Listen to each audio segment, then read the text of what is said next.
Hello everybody, this is KSSR, and I just want to bring you a quick video just before the war starts to explain the rules and hopefully make it straight, just to explain to people who aren't participants and don't have access to them, and also maybe explain to some of the participants who don't really quite get them. Um, so, straight away, there's, in the game, we have made war parts as a currency. War parts are quite simply just the amount of parts you have to you have to use to build your vehicle. This is quite simply, the parts. Um, every turn, you will get 10 parts for every base you have, so if you have 5 bases, you'll get 50 parts. However, even if you have less than 3 bases, you will still receive a minimum of 30 parts at least. This is made so if people are like on their last base, they still have a kind of a chance, although not really, you're kind of dead.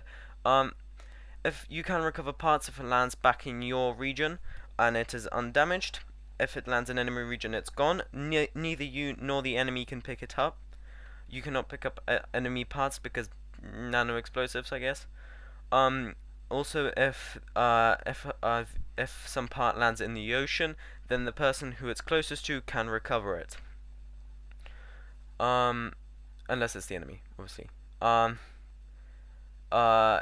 So if you do not have to use all your parts in the same turn, they carry over, so you can save up for, I don't know, something, a war, badass vehicle, going to the moon, I don't know. And each Kerbal costs around 5 parts. Nukes may only be used after 10 turns. I'll come back to that later. You can only capture bases if you do not have to fly, walk, crawl, or cycle over enemy territory to get to it. So you cannot capture bases that are behind enemy lines or encircled by the enemy. You have to have some sort of connection to it, either land or water. As long as you have enough parts, there's no limit on the amount of attacks, vehicles, or weaponry you can make. Every 5 turns, all participants will gather in the war room, which is where we'll discuss, rules, and we'll discuss maybe removing some parts and balancing out the game slightly.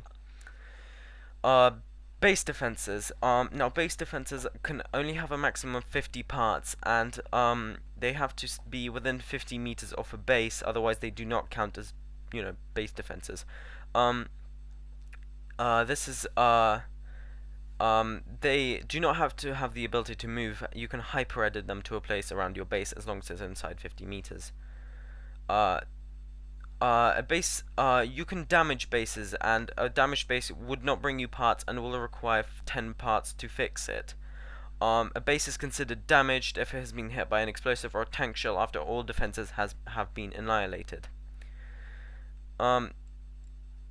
Yes, and hacking. This is an element of the game where if you manage to attach yourself to a vehicle which does not have a Kerbal in it, then you can hack it, which means you take full control over it.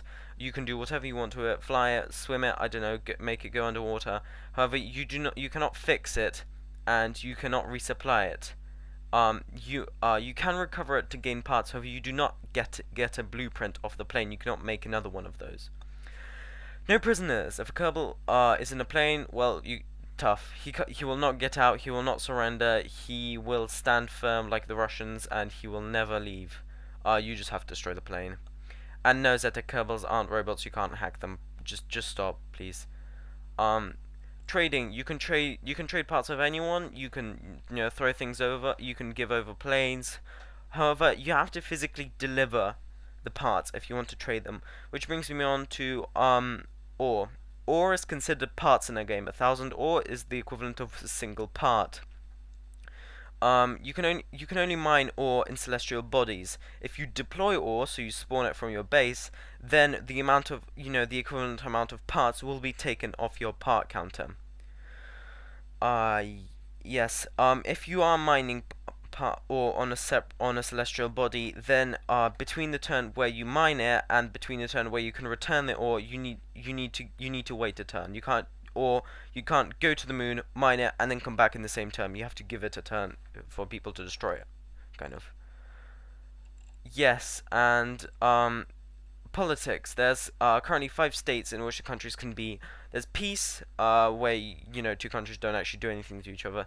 There's a ceasefire, which is a sort of pinky swear kind of thing. It's a promise that's not backed up by anything. You can break it with no penalty, except for people who won't think as highly of you. But it's a sort of state for people to show their friendship to each other too. There's the Non-Aggression Pact, which is actually a sort of which is a promise which bans two countries from attacking each other. You can discuss the details when making the deal, or you can discuss when it's going to run out. However, you cannot break a Non-Aggression Pact. You just physically can't. You can't attack an enemy base. No discussions. There's an alliance, which is a state where countries are really, really friendly together. They will work together. They have access to each other's land. However, if one of the countries in the alliance starts a war, the rest do not have to help him. That's an important thing. That if let's say one country declares a war, then the rest will not have to get involved. They can sit out and just watch him and giggle as he gets destroyed, maybe. And finally, there's war, which is when all diplomacy fails. Maybe throwing a nuclear rocket at the enemies just happens to be the best option. Which brings me on to my final point, which is nukes will be introduced 10 turns in the game, hopefully, and we will further discuss the rules, but right now the plan is that they will not cost a single part. Obviously, it'll cost probably much more, and also they will have to sit on a runway for a turn before being able to be dropped, which allows enemy people to destroy them. Yeah, and I think that's just about sums up all the rules. There's some nitty-gritty stuff I missed, but that should give you a good kind of sense of what the rules are. Yes, and until further notice, this is KSSR signing out.